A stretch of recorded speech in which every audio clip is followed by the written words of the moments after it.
Bad മാരേജിനെ കുറിച്ച് സംസാരിച്ചത് കുറെ പേരൊക്കെ കേട്ടു എന്ന് ഞാൻ വിചാരിക്കുന്നു. സഹനത്തിനെ ഡിഫറൻഷ്യേറ്റ് ചെയ്ത് മനസ്സിലാക്കുക എന്ന് പറയുന്ന ഒരു പക്ഷേ നിങ്ങൾക്കൊരു പുതിയ ആശയമായിരിക്കാം. ജീവിതത്തിലുണ്ടായ അനുഭവങ്ങളിൽ നിന്നുമാണ് ഇങ്ങനെ ഒരു ഒരു തിരിച്ചറിവ് എനിക്കുണ്ടായത് കേട്ടോ. അതുകൊണ്ടാണ് ഞാനത് ഷെയർ ചെയ്തത്. അപ്പോൾ സഹനം എന്ന് പറയുന്നത് രക്ഷയിലേക്കുള്ള മാർഗമാണ്.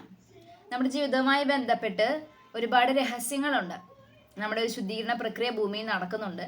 അപ്പോൾ ഒരാൾക്ക് ഒരു പക്ഷേ 5 വർഷത്തെ ഒരു സഹനം ഉണ്ടെങ്കിൽ നമ്മുടെ ശുദ്ധീകരണ പ്രക്രിയ ഒരു പക്ഷേ ഓക്കെ ആയിട്ടുണ്ടാകും. ഒരു പക്ഷെ ഒരാൾ 20 വർഷം സഹിക്കേണ്ടി വരും. ചിലർക്ക് രോഗാവസ്ഥകളായിരിക്കാം സഹനമായി മാറുന്നത്, ചിലർക്ക് ബന്ധങ്ങളായിരിക്കാം, ചിലർക്ക് ദാരിദ്ര്യമായിരിക്കാം. സോ ഇതിലൂടെയൊക്കെ ഈ ഒരു സഹനത്തിന്റെ സ്ട്രഗിളുകളുടെ ഇതിലൂടെയൊക്കെ ദൈവം നമ്മളെ രക്ഷിക്കാനുള്ള പദ്ധതി തന്നെയാണ് തയ്യാറാക്കുന്നത്. ദാരിദ്ര്യം എന്ന് പറയുന്നത് ഒരു മോശം കാര്യമായിട്ട് ലോകത്തിന് തോന്നിയാലും ഒരുപാട് പാപങ്ങളിൽ നിന്ന് മനുഷ്യരെ സംരക്ഷിച്ച് നിർത്തുന്നതിന് സഹായിക്കുന്ന ഒരു ഘടകമാണ് ദാരിദ്ര്യം. അപ്പോൾ ആ വ്യക്തിയുടെ ആത്മാവുമായി ബന്ധപ്പെട്ട് കിടക്കുന്ന ഒരുപാട് രഹസ്യങ്ങളുണ്ട്. അതിന്റെ ഭാഗമായിട്ടാണ് അയാൾ സഹനത്തിലൂടെ കടന്നു പോകുന്നത്. ആ സഹനത്തിന്റെ തീവ്രത നിശ്ചയിക്കപ്പെടുന്നതും ഈ വ്യക്തിയുടെ ജീവിതത്തിന്റെ ആത്മാവ് എന്ന സംഗതിയുടെ രഹസ്യമായി ബന്ധപ്പെട്ടാണ്. ചില ആത്മാവുകൾ ഭൂമിയിലേക്ക് വരുന്നത് തന്നെ ഒരുപാട് നമ്മൾ ജനിക്കുന്ന കുഞ്ഞിന് എന്ത് പാപ നമ്മൾ ചോദിക്കും. അങ്ങനെയല്ല, നമ്മൾ പലരുടെയും തലമുറകളുടെ ഒരു കണക്ഷനുമായിട്ട് ഭൂമിയിലേക്ക് വരുന്നതൊക്കെ പുതിയ ലോകത്തുള്ളവരൊന്നും അക്സെപ്റ്റ് ചെയ്യുന്ന കാര്യങ്ങളല്ല, വിശ്വാസികൾക്ക് മാത്രം മനസ്സിലാവുന്ന കാര്യങ്ങളാണ്. അതായത് നമ്മുടെ ജീവിതവുമായി ബന്ധപ്പെട്ട് നമ്മൾ വീട്ടിൽ തീർക്കേണ്ട ചില കടങ്ങളുണ്ട്. നമ്മൾ ചെയ്ത തെറ്റിൻ്റെ ആവണമെന്നില്ല. എന്തൊക്കെയോ കാരണം കൊണ്ട് നമുക്ക് പരിഹാരം ചെയ്യേണ്ട കുറേ കാര്യങ്ങൾ ഉണ്ടാകുന്നു. ഇനി അഥവാ നമ്മൾ പാപം ചെയ്താൽ അതിൻ്റെ ഭാഗമായിട്ടും നമുക്ക് ഒരുപാട് പരിഹാരങ്ങളും കടമകളൊക്കെ ചെയ്ത് തീർക്കേണ്ടി വരുന്നു. ഇനി പലപ്പോഴും പറയും പാപങ്ങളുടെ പൊറുതിക്ക് അനാഥാലയങ്ങളിൽ സഹായിക്കുന്നത് നല്ലതാണ്, അനാഥരെ സഹായിക്കുന്നത് നല്ലതാണെന്ന് പറയും. അപ്പം അതായത് എന്തോ ഒരു ശുദ്ധീകരണ പ്രക്രിയ ഭൂമിയിൽ നമുക്ക് നടക്കേണ്ടതുണ്ട്. ഭൂമിയിലെ ജീവിതം എന്ന് പറയുന്നത് തന്നെ സ്ട്രഗിളുകൾ നിറഞ്ഞതായിരിക്കുമെന്നും മരണാനന്തര ജീവിതത്തിലാണ് കത്തോലിക്കനായ നമ്മൾ വിശ്വസിക്കുന്നത്. മരണശേഷം സ്വർഗത്തിൽ പോകുമെന്നാണ് വിശ്വസിക്കുന്നത്. അപ്പോൾ ഭൂമിയിലെ ജീവിതത്തിൽ സ്ട്രഗിളുകൾ ഉണ്ടാകും എന്നുള്ളത് ഓൾറെഡി ക്രിസ്ത്യാനിയെ സംബന്ധിച്ചിടത്തോളം അതൊരു റിയാലിറ്റിയാണ്. അങ്ങനെ ഉണ്ടാകുമെന്ന് ഓൾറെഡി പറഞ്ഞു വെച്ചിട്ടുള്ള ഒരു കാര്യമാണ്. ഭൂമിയിൽ സഹിക്കുകയും സ്വർഗത്തിൽ ദൈവത്തിന്റെ മുഖം കാണുകയും ചെയ്യുക എന്ന് പറയുന്നത് ബേസിക്കലി നമ്മുടെ വിശ്വാസ സംഹിതകളിലൊക്കെ കിടക്കുന്ന ഒരു സംഗതിയാണ്. പക്ഷെ എന്താ പ്രശ്നം എന്ന് വെച്ച് കഴിഞ്ഞാൽ ചിലരെ സംബന്ധിച്ച് ഈ രക്ഷിക്കാൻ വേണ്ടിയാണല്ലോ നമുക്ക് ദൈവം സഹനം തരുന്നത്. ചിലരെ സംബന്ധിച്ച് ഈ സഹനങ്ങളെ ഏറ്റെടുക്കാൻ പറ്റാത്ത ഒരു മാനസികാവസ്ഥയിലേക്ക് അവർ പോയേക്കാം. അപ്പം ഇവിടെ ഞാൻ ഒരു ബയോളജി ആയ അല്ലെങ്കിൽ സൈക്കോളജി ആയ ചില കാര്യങ്ങൾ പറയാം. മനുഷ്യന്റെ മനസ്സ് അഗാധമായ ആന്തരിക മുറിവുകളാൽ അനുഭവപ്പെടുമ്പോൾ അല്ലെങ്കിൽ സംഘർഷങ്ങളിലൂടെ കടന്നു പോകുമ്പോൾ തീർച്ചയായിട്ടും രണ്ട് രീതിയിൽ നോർമലി അവന് തന്നെ അവന്റെ പുതിയ, അതായത് ഞാൻ ഏറ്റവും വലിയ വേദനയിലൂടെ കടന്നു പോകുമ്പോഴാണ് എനിക്ക് അതിനെ ഓവർകം ചെയ്തേ പറ്റും, എനിക്ക് ഭൂമിയിൽ ജീവിച്ചേ പറ്റും. അപ്പോൾ എൻ്റെ ബ്രെയിൻ തന്നെ അല്ലെങ്കിൽ മനസ്സ് തന്നെ അതിനെ ഓവർകം ചെയ്യാനുള്ള ശക്തി എങ്ങനെയെങ്കിലും കണ്ടെത്തി ഞാനതിനെ ഓവർകം ചെയ്ത് മുന്നോട്ട് പോകും. ഇനി സ്പിരിച്വാലിറ്റിയിലാണെങ്കിൽ എനിക്ക് വലിയൊരു പ്രശ്നം എൻ്റെ ജീവിതത്തിലുണ്ട് എങ്കിൽ എനിക്കത് ഏറ്റെടുക്കാൻ പറ്റുന്നില്ലെന്ന് എനിക്ക് തോന്നിയാലും എൻ്റെ ദൈവം എന്നെ ശക്തിപ്പെടുത്തുന്നുണ്ട് എന്നൊരു ബോധ്യത്തിൽ ദൈവത്തിൻ്റെ സഹായം ഭൂമിയിലേക്ക് വന്നുകൊണ്ട് ദൈവം എനിക്ക് ഒരു പ്രത്യേക ഹെൽപ്പ്, ഒരു പ്രത്യേക ഗ്രേസ് എനിക്ക് കിട്ടുവാണ്. അതിൻ്റെ ഫലമായിട്ടും ഞാൻ ഈ സഹനത്തെ ഏറ്റെടുത്ത് മുന്നോട്ട് പോവുകയാണ്. അതേസമയം വളരെ ചില കേസുകളിൽ ചില വ്യക്തികളുടെ ഇൻഡിവിജ്വൽ ജീവിതത്തിൽ ഈ മാനസികാവസ്ഥയുടെ ഒരു സ്റ്റെബിലിറ്റി എന്ന് പറയുന്നത്, അല്ലെങ്കിൽ മാനസികമായി നിങ്ങൾ തകരാതിരിക്കുക എന്ന് പറയുന്നത്, നമ്മൾ വിചാരിക്കും എനിക്ക് ഈ സഹനം പറ്റൂല, പക്ഷെ പലപ്പോഴും നമുക്കത് പറ്റുന്നതാണ്. അപ്പം ഞാൻ പറ്റൂല എന്ന് പറഞ്ഞു തുടങ്ങിയിട്ട് കുറേ നാളായി, പക്ഷെ കുറേയൊക്കെ ഞാൻ വിചാരിച്ചതിനേക്കാളും കൂടുതൽ സഹിക്കാൻ എനിക്ക് പറ്റിയിട്ടുണ്ട്. അപ്പം എനിക്ക് തെറ്റുകളും പറ്റിയിട്ടുണ്ട്. പക്ഷെ എങ്കിലും നമ്മൾ വിചാരിക്കുന്നതല്ല നമ്മുടെ കപ്പാസിറ്റി, നമുക്ക് കൂടുതലും സഹിക്കാനായിട്ട് സാധിക്കും. പക്ഷെ എന്താണെന്ന് വെച്ചാൽ ചിലരെ സംബന്ധിച്ച് ഈ മനസ്സെന്ന് പറയുന്നത് ഒരുപാട് ഒരു ചില്ല് പോലെയാണ്. അതിനൊരുപാട് മുറിവേറ്റ് കഴിയുമ്പോൾ പിന്നെ അതിൽ നമുക്ക് ഒന്നും നിറയ്ക്കാൻ പറ്റില്ല അല്ലേ. ഒരു കളിമൺ പാത്രത്തിൽ ഓരോ തോളയൊക്കെ ഒരുപാട് വീണ് കഴിഞ്ഞാൽ പിന്നെ നമുക്കതിൽ പിന്നെ ഒന്നും സൂക്ഷിക്കാൻ പറ്റത്തില്ല. സോ മാനസികമായിട്ട് വളരെയധികം മുറിവേറ്റ് കഴിയുമ്പോൾ ദൈവം താങ്ങും.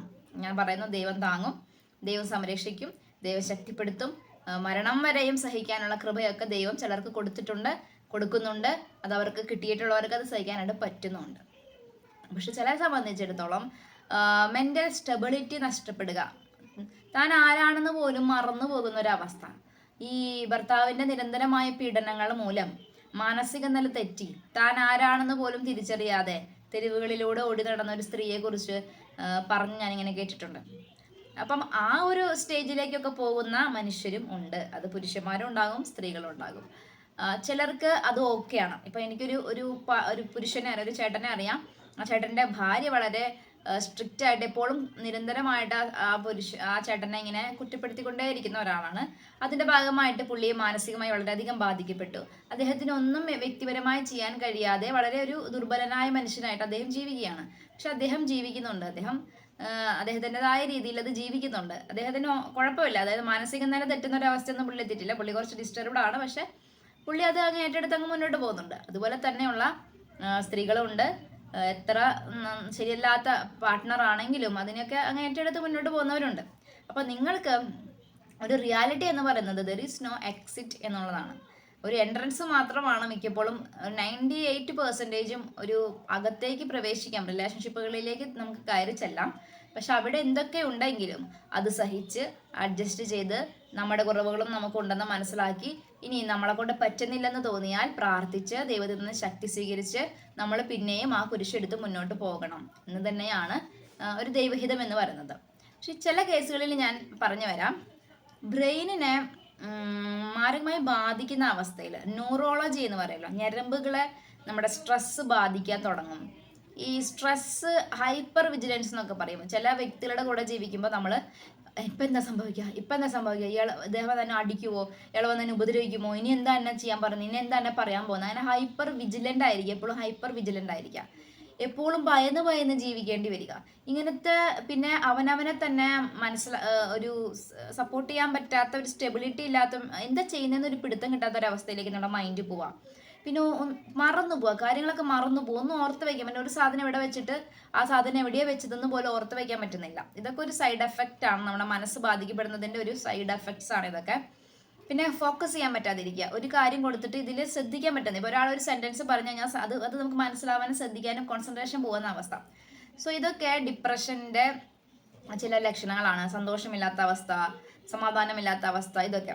അപ്പോൾ ധ്യാനം കൂടിയൊക്കെ നമ്മൾ കൂടി നോക്കുമ്പോൾ, ഇങ്ങനെ ദുഃഖത്തിലൊക്കെ ആണെങ്കിൽ നമ്മൾ ധ്യാനം കൂടി നോക്കുമ്പോൾ മിക്കപ്പോഴും ദൈവത്വം സ്വർഗത്തിൽ നിന്നൊരു സഹായം കിട്ടി നമുക്കത് കുറേയൊക്കെ മാനസികമായൊരു പ്രത്യാശയിലേക്ക് വരാനായിട്ട് സാധിക്കാറുണ്ട്.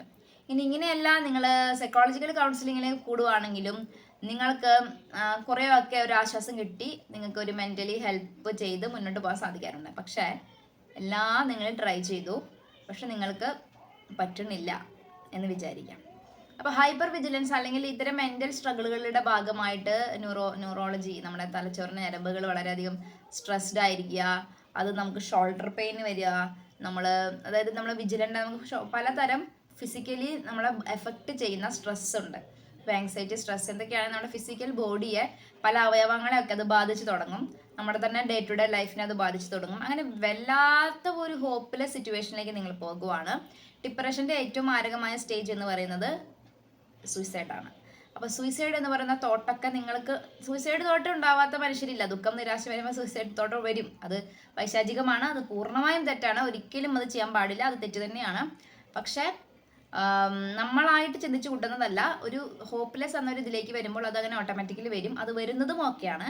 പക്ഷേ ഒരു സ്റ്റേജ് ഉണ്ട്, ഡിപ്രഷൻ്റെ ഏറ്റവും ഭീകരമായൊരു സ്റ്റേജ്, ഞാൻ പോയിട്ടുള്ളൊരു സ്റ്റേജാണ്. നമുക്ക് ഒറ്റയ്ക്ക് ഇരുന്നാൽ എന്തെങ്കിലും നമ്മളറിയാതെ തന്നെ നമ്മൾ എന്തോ ചെയ്തു പോകുന്ന ഒരു സിറ്റുവേഷൻ ഉണ്ട്. നമ്മൾ അറിയുന്നില്ല നമ്മൾ എന്താ ചെയ്യുന്നതെന്ന്. അപ്പം ഈ ഡിപ്രഷൻ വന്ന് മരണപ്പെട്ട ചില ആളുകളെ കുറിച്ചൊക്കെ നിങ്ങൾ വായിച്ചിട്ടുണ്ടല്ലോ. അതായത് അവരുടെ മനസ്സ് കഴിഞ്ഞു പോയി. പിന്നെ അവർക്ക് ആ മൊമെൻറ്റിൽ എന്താണ്, എനിക്ക് പറയാൻ തന്നെ വളരെ പ്രയാസമുള്ള ഒരു മെൻ്റൽ സ്റ്റേജാണത്. ആ മൊമെൻറ്റിൽ അവരെ നിയന്ത്രിക്കാൻ ഒരാളില്ലെങ്കിൽ അയാളൊരു മനുഷ്യനോടൊപ്പം ആയിരിക്കണം, ആരുടെ പൂച്ചപ്പെട്ട് ജീവനുള്ള എന്തെങ്കിലും ഒരു വസ്തുവിൻ്റെ കൂടെ എൻഗേജ്ഡ് ആയിരിക്കണം. ഇല്ലെങ്കിൽ മനസ്സിൽ ഇങ്ങനെ കയ്യിൽ പോയിട്ട് പിന്നെ പിടിച്ച് തിരിച്ച് പിടിക്കാൻ പറ്റാതെ ആ ഒരു മൊമെൻറ്റിൽ തോന്നുന്ന ചില കാര്യങ്ങൾ അങ്ങനെ ചെയ്തു പോകുന്ന, അത് തെറ്റായ ഡിസിഷനുകൾ എടുത്തു പോകുന്ന ഒരു മാനസികാവസ്ഥയുണ്ട്. അത്തരം മാനസികാവസ്ഥയിലേക്ക് നിങ്ങളൊരു റിലേഷൻഷിപ്പിലായിരിക്കുമ്പോൾ പോകുന്നുണ്ട് എങ്കിൽ ടേക്ക് എ എക്സിറ്റ് ഡോർ, ഒരു സെപ്പറേഷൻ്റെ ഒരു എക്സിറ്റ് ഡോറിലേക്ക് നിങ്ങൾ പതുക്കെ വരണം. എൻ്റെ വ്യക്തിപരമായ അഭിപ്രായമാണ് കേട്ടോ. അതായത് അത്രയും മാരകമായ മാനസിക ആരോഗ്യ പ്രശ്നങ്ങൾ കണ്ടു തുടങ്ങുന്നുണ്ട് എങ്കിൽ നിങ്ങൾ കുറച്ച് നാൾ ആ റിലേഷൻഷിപ്പിൽ നിന്ന് വിട്ട് മാറി നിന്ന് നിങ്ങൾ ആ റിലേഷൻഷിപ്പിനെ കുറിച്ച് മനസ്സിലാക്കണം. ഇനി ട്രോമ എന്ന് പറയും. ട്രോമ എന്ന് പറഞ്ഞാൽ ഒരു ബന്ധം നമ്മൾക്കുണ്ടാക്കുന്ന ഒരു തരം മാനസികമായ അവസ്ഥയാണ്. ഇപ്പം എനിക്കുണ്ടായിരുന്ന ഒരു ഡ്രോമയാണ്, കരഞ്ഞപ്പോൾ വളരെയധികം ആരോ വഴക്ക് പറഞ്ഞത് കൊണ്ട് എനിക്ക് കരയാൻ പറ്റാണ്ടായി. അപ്പം ഞാൻ ആ ഒരു റിലേഷൻഷിപ്പിൽ തന്നെ ഇരിക്കുമ്പോൾ എനിക്ക് കരയാൻ പറ്റുന്നില്ലെന്ന കാര്യം എനിക്ക് ബോധ്യമില്ല. പക്ഷെ ഞാൻ ഈ റിലേഷൻഷിപ്പിൽ നിന്ന് പതുക്കെ കുറച്ച് സ്ട്രെസ് മാറാൻ വേണ്ടി കുറച്ച് നാൾ ഒരു മാറി നിന്ന് ഒന്ന് ചിന്തിച്ചപ്പോഴാണ് എനിക്ക് കരയാൻ പറ്റുന്നില്ല എന്നുള്ള തിരിച്ചറിവ് തന്നെ എനിക്കുണ്ടായത്. അപ്പം ഒരു ഒരു മോശം അനുഭവത്തിലാണ് നിങ്ങളെങ്കിൽ ആ അനുഭവത്തിൻ്റെ ഉള്ളിൽ തന്നെ നിങ്ങൾ നിൽക്കുന്ന സമയത്ത് നിങ്ങൾക്ക് എന്താണ് സംഭവിച്ചിരിക്കുന്നത്, നിങ്ങളുടെ മനസ്സിനെ ഇത് എങ്ങനെ ബാധിച്ചിരിക്കുന്നതെന്ന് നിങ്ങൾക്ക് മനസ്സിലാവില്ല. സോ നിങ്ങൾക്ക് വല്ലാത്ത ഒരു മാനസികാവസ്ഥയിലേക്ക് പോകുന്നുണ്ടെങ്കിൽ നിങ്ങൾ മാറി നിന്ന് ഈ പ്രശ്നത്തെക്കുറിച്ച് പഠിക്കണം, മനസ്സിലാക്കണം. ഇത് എന്നെ എഫക്റ്റ് എങ്ങനെ ചെയ്തേക്കണമെന്ന് മനസ്സിലാക്കണം. അപ്പം ഞാൻ മാറി നിന്നപ്പോൾ എനിക്ക് മനസ്സിൽ കരയാൻ പറ്റുന്നില്ല. പതുക്കെ ഞാൻ നോർമൽ ലൈഫിലേക്ക് വന്നു തുടങ്ങി, ഞാൻ കരഞ്ഞു തുടങ്ങി, ഞാൻ ചിരിച്ചു തുടങ്ങി, ഇമോഷൻസ് എക്സ്പ്രസ് ചെയ്യാൻ തുടങ്ങി. സോ ഇത് തിരിച്ചറിയണമെങ്കിലും നിങ്ങളൊന്ന് വിട്ടു നിന്ന് ഈ സംഗതിയെക്കുറിച്ച് ആലോചിക്കുക. മനഃശാസ്ത്രവും ദൈവശാസ്ത്രവും ഓൾമോസ്റ്റ് ഒരേ ശരീരത്തിൽ 2 അവയവങ്ങളാണെന്ന് പറയാം, അല്ലെങ്കിൽ ഏകദേശം പാരലായിട്ട് പോകുന്ന സംഗതിയാണ്. ഇപ്പം എൻ്റെ മെൻ്റൽ ഹെൽത്തിന് എന്നെ സഹായിക്കുന്നത് സ്പിരിച്വാലിറ്റിയും ഉണ്ട്, സൈക്കോളജിയും ഉണ്ട്. ഇത് രണ്ടിലും ഒരുപാട് ഫെമിലിയാരിറ്റീസ് ഉണ്ട്, ഒരുപാട് ഏകത സെയിം തിങ്സ് ഉണ്ടായിരിക്കും. സൈക്കോളജി ഹാൻഡിൽ ചെയ്യുന്നത് ഇൻഡിവിജ്വൽ വ്യക്തിപരമായിട്ടാണ് നമ്മളെ, അതായത് 10 പേരിൽ ഒരാളല്ല നിങ്ങൾ. സൈക്കോളജി ഹാൻഡിൽ ചെയ്യുന്നത് നിങ്ങളുടെ വ്യക്തിപരമായി നിങ്ങൾ പഠിച്ചിട്ടാണ്. സ്പിരിച്വാലിറ്റിയും അങ്ങനെ തന്നെയാണ്. മറ്റ് ശാസ്ത്രങ്ങൾ പോലെയല്ല എല്ലാവർക്കും ഒരേ പനിക്ക് ഒരേ പാരസെറ്റമോൾ കൊടുക്കുന്ന പരിപാടിയല്ല സ്പിരിച്വാലിറ്റിയിലുള്ളതും സൈക്കോളജിയിലുള്ളതും. രണ്ടും ഇൻഡിവിജ്വലായിട്ട് പഠിച്ചിട്ടാണ് പ്രശ്നത്തിന് പരിഹാരം കണ്ടെത്തുക. പക്ഷേ സൈക്കോളജിയും റിലീജിയസ് ആയിട്ടുള്ള തോട്ട്, സ്പിരിച്വൽ ആണെന്ന് എനിക്ക് പറയാൻ പറ്റില്ല, റിലീജിയസ് ആയിട്ടുള്ള തോട്ട് നേർക്ക് നേർ വരുന്ന ഒരു സംഗതിയാണ് മാരീഡ് ലൈഫ്. അതായത് ഒരിക്കലും റിലീജിയൻ അകത്ത് നിന്നുകൊണ്ട് നിങ്ങൾ ശക്തി സ്വീകരിച്ച് സഹനത്തെ ഏറ്റെടുക്കുക, കുടുംബത്തിന് വേണ്ടി സഹിക്കാൻ തയ്യാറാവുക, കുടുംബത്തിനകത്ത് തന്നെ നിന്ന് കുഞ്ഞുങ്ങൾക്ക് വേണ്ടി, കുടുംബത്തിന് വേണ്ടി, കുടുംബത്തിൻ്റെ കെട്ടുറപ്പിന് വേണ്ടി ദൈവം സ്വർഗത്തിൽ നിന്ന് നമുക്ക് ശക്തി തരും. അതുകൊണ്ട് എന്തൊക്കെ നീറുന്ന അനുഭവങ്ങൾ കുടുംബജീവിതത്തിൽ ഉണ്ടെങ്കിലും അതിനകത്ത് നിന്നുകൊണ്ട് നിങ്ങൾ ജീവിക്കണം എന്നുള്ള ഒരു സന്ദേശമാണ് മതം, റിലീജിയൻ്റെ സൈഡിൽ നിന്നും വിവാഹം എന്ന സംഗതിയെക്കുറിച്ച് ഉണ്ടാവുക. മനഃശാസ്ത്രത്തിൻ്റെ സൈഡിൽ നിന്ന് ഒരിക്കലും അങ്ങനെ അല്ല ഉപദേശിക്കുക. കുറേയൊക്കെ കുഞ്ഞുങ്ങളെ ഓർത്തും ഇപ്പോൾ സൈക്കോളജിസ്റ്റ് PhD ലെവലിലുള്ള ആളുകൾ പറഞ്ഞു കേൾക്കുക, നാർസിസ്റ്റിക് ആയ പേഴ്സണാലിറ്റി ഡിസോർഡർ ഉള്ള ഒരു പാർട്ട്ണർ, എപ്പോഴും കുറ്റപ്പെടുത്തുകയും എപ്പോഴും നമ്മളെ ഉപദ്രവിക്കുകയും ചെയ്യുന്ന ഒരു പാർട്ട്ണർ ഉണ്ടെങ്കിലും മെൻ്റലി ബൗണ്ടറീസ് സെറ്റ് ചെയ്തുകൊണ്ട് നിങ്ങൾ ആ പ്രശ്നത്തിനെ നേരിടുക, ആ റിലേഷൻഷിപ്പിന് പുറത്ത് കടക്കാതെ തന്നെ, നിങ്ങൾ കുട്ടികളൊക്കെ ആയില്ലേ അപ്പോൾ നിങ്ങൾ അതിൽ നിൽക്കുക എന്നൊരു ലിമിറ്റ് വരെ അവർ പറയും. പക്ഷെ ചില കേസുകളിൽ, ചില സമയങ്ങളിൽ ഒരു സൈക്കോളജിസ്റ്റിൻ്റെ ഉദ്ദേശം എന്താ, മാനസികമായിട്ട് ആ വ്യക്തിയെ സഹായിക്കുക എന്നുള്ളതാണ് അല്ലേ. അതായത് അയാളെ ജീവഹാനി ഒന്നും സംഭവിക്കാതെ അയാളെ മെൻ്റലി തിരിച്ചു കൊണ്ടുവരിക എന്നുള്ളതാണ്.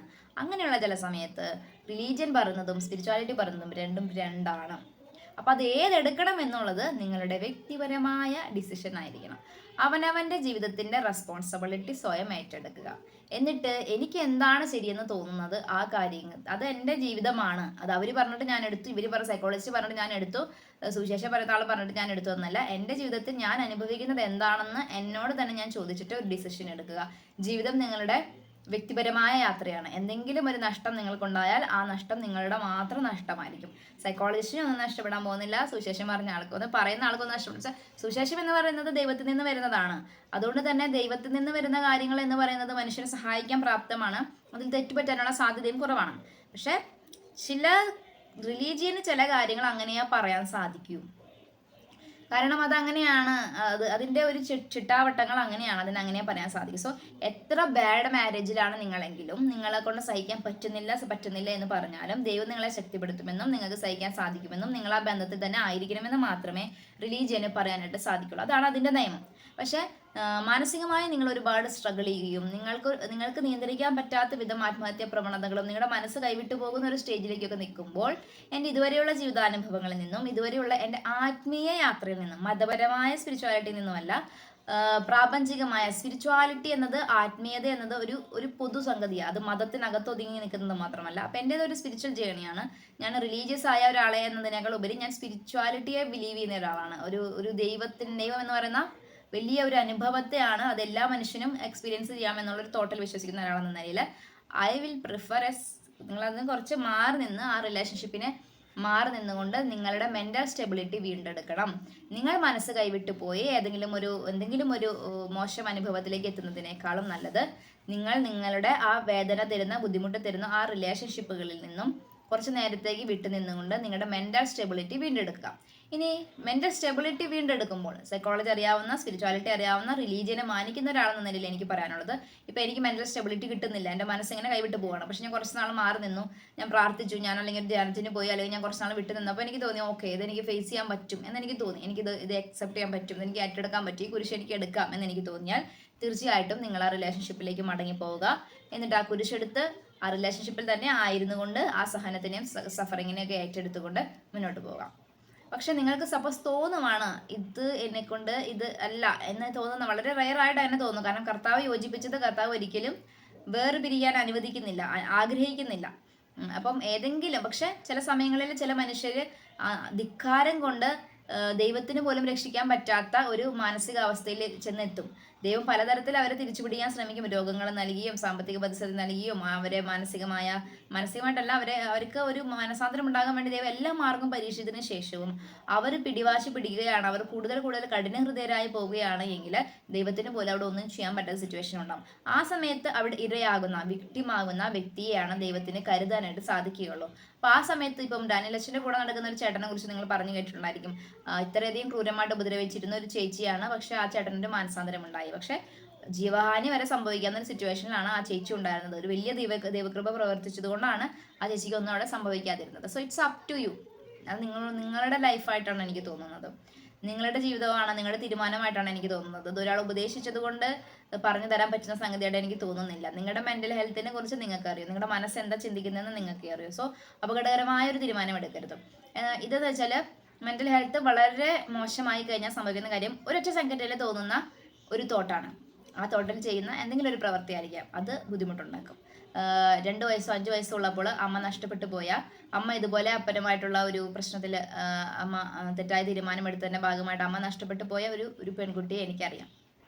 ആ കുഞ്ഞിൻ്റെ ആ കുട്ടിയുടെ ജീവിതം വളരെ ദുരിതം നിറഞ്ഞതായിരുന്നു. അനുഭവിക്കാത്ത ദുഃഖങ്ങളൊന്നുമില്ല. സോ ഇറ്റ്സ് യുവർ ലൈഫ്, നിങ്ങളുടെ ജീവിതമാണ്.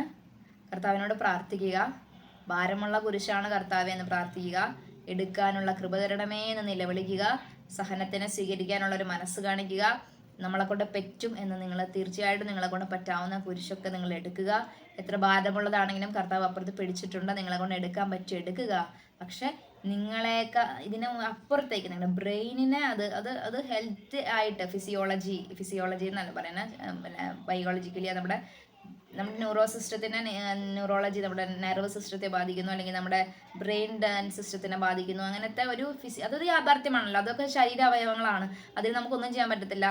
അതൊരു ഗ്രേസ് ഒക്കെ നിങ്ങൾക്ക് കണ്ടെത്താൻ പറ്റുവാണെങ്കിൽ ഇത്രയും ട്രബിൾ നിങ്ങൾക്ക് വരില്ല. പക്ഷെ അത് മനസ്സിനെ ഇങ്ങനത്തെ ഒരു വല്ലാത്തൊരു സ്റ്റേജിലേക്ക് കൊണ്ടെത്തിക്കുന്നുണ്ട് എങ്കിൽ നിങ്ങളുടെ ലൈഫാണ്. നിങ്ങളെ ആശ്രയിക്കുന്ന കുഞ്ഞുങ്ങളുണ്ട്, നിങ്ങളെ ആശ്രയിക്കുന്ന ഒരുപാട് പേരുണ്ട്, നിങ്ങളുടെ മദറും ഉണ്ട്, നിങ്ങളുടെ റിലേഷൻഷിപ്പിൽ നിങ്ങൾക്ക് ചുറ്റുമുള്ള മനുഷ്യരുണ്ട്. സോ നിങ്ങൾക്ക് ശരിയെന്ന് തോന്നുന്ന നിങ്ങളുടെ നന്മയായ നിങ്ങൾക്ക് മനസ്സമാധാനം കിട്ടുന്ന ജീവിത തീരുമാനങ്ങൾ എടുത്തുകൊണ്ട് മാറി നിന്ന് പ്രാർത്ഥിക്കുകയോ അല്ലെങ്കിൽ ഒരു മനസാന്തരം ഉണ്ടാകുന്നതിന് വേണ്ടി പ്രാർത്ഥിക്കുകയോ ഒക്കെ ചെയ്യുക. നിങ്ങളുടെ ഇത്രേ ഞാൻ പറയുള്ളൂ. ഞാൻ പറഞ്ഞു ഇനി സെപ്പറേറ്റഡ് ആവാൻ എന്നൊന്നും പറയരുത്. ഞാൻ ഒരു പ്രാവശ്യം ഇത് മെൻഷൻ ചെയ്തപ്പോൾ ഒരുപാട് പുലിവാലി പിടിച്ചിട്ടുണ്ട്. അതുകൊണ്ട് ഞാൻ പറയുവാണ്, ഞാൻ ഇത്രേ പറയുള്ളൂ. നിങ്ങളുടെ മെന്റൽ സ്റ്റെബിലിറ്റി വീണ്ടെടുക്കണം. മാനസികമായ ആരോഗ്യം വെച്ചുകൊണ്ട് പണയം വെച്ചുകൊണ്ട് കളിക്കരുത്. അത് നമ്മുടെ കൈവിട്ടു പോകുന്ന ചില നിമിഷങ്ങളുണ്ട്. ആ നിമിഷങ്ങൾ ഉണ്ടായാൽ നമുക്ക് ഒന്നിനും തിരിച്ചു പിടിക്കാൻ പറ്റില്ല. ഞാനിവിടെ ഇരുന്നു കൊണ്ട് കുഴപ്പമില്ല സഹിക്കുന്ന പറഞ്ഞിട്ട് കാര്യമില്ല. മനസ്സ് കൈവിട്ടു പോകുന്ന സിറ്റുവേഷനുകളിൽ അത് വളരെ അങ്ങ് അറ്റത്തെത്തണം. അത് അത്ര എത്താനൊന്നും പോയി നിൽക്കരുത്. നിങ്ങൾക്ക് ഇഷ്ടമുള്ള കാര്യങ്ങൾ ചെയ്ത് നിങ്ങൾ മെന്റൽ ഹെൽത്ത് വീണ്ടെടുത്തുകൊണ്ടിരിക്കണം. ഇപ്പം ഞാനൊരു വിഷമിച്ചിരിക്കുവാണെങ്കിൽ എനിക്ക് ഇഷ്ടമുള്ള കാര്യങ്ങൾ ചെയ്യുക, പുറത്ത് പോവുക, അല്ലെങ്കിൽ ജോലിയിൽ കോൺസെൻട്രേറ്റ് ചെയ്യുക, അങ്ങനെയൊക്കെ ചെയ്ത് നമ്മളെ തന്നെ സപ്പോർട്ട് ചെയ്ത് വരണം. കുമ്പസാരിക്കുക, കുർബാന സ്വീകരിക്കുക, ഇതെല്ലാം ഓപ്ഷനുകൾ അവിടെ കിടപ്പുണ്ട്. പക്ഷെ ഇതിനൊക്കെ അപ്പുറത്തേക്ക് പോയിട്ട് നിങ്ങൾക്ക് ഇങ്ങനെ അങ്ങ് പോവാണ്, ഒരു ഫ്ലോയിൽ ഇങ്ങനെ അങ്ങ് പോകണം, വല്ലാതെ പറ്റുന്നില്ല. അങ്ങനെ ഒരു സിറ്റുവേഷനിൽ നിൽക്കുമ്പോൾ മനഃശാസ്ത്രം അറിയുന്ന, ആത്മീയത അറിയുന്ന, ഈശോയെ അറിയുന്ന എനിക്ക് ചിലപ്പോൾ സംശയം തോന്നാറുണ്ട്, അങ്ങനെ പറയാൻ പാടുമോ എന്ന് എനിക്കറിയില്ല. പക്ഷെ ഒരു എൻഡ് ഉണ്ടാവുന്നതിനേക്കാളും നല്ലത് ഒരു സെപ്പറേഷൻ ആണെന്നാണ് ഞാൻ വിശ്വസിക്കുന്നത്. കൂടുതലൊന്നും ഞാൻ പറയുന്നില്ല. ഞാൻ പറഞ്ഞതൊന്നും നിങ്ങൾ എടുത്തില്ലെങ്കിലും സ്വന്തം ജീവിതമാണ്, സ്വന്തം മനസ്സാണ്, സ്വന്തം ബ്രെയിനാണ്, സ്വന്തം നെർവ്സാണ്. നിങ്ങൾക്ക് എന്താണ് തോന്നുന്നതെന്നും നിങ്ങൾ എന്താണ് എക്സ്പീരിയൻസ് ചെയ്യുന്നതെന്നും നിങ്ങൾക്ക് അറിയത്തുള്ളൂ. നിങ്ങളുടെ ജീവിതത്തിൻ്റെ റെസ്പോൺസിബിലിറ്റി ഏറ്റെടുക്കുക. അവരുടെ മേലൊന്നും വയ്ക്കേണ്ട. Take your responsibility. എന്നിട്ട് നിന്റെ ശരിയെന്ന് തോന്നുന്ന കാര്യങ്ങൾ തീരുമാനിക്കുക. ദൈവം നിങ്ങളെ അനുഗ്രഹിക്കട്ടെ. ആമേൻ.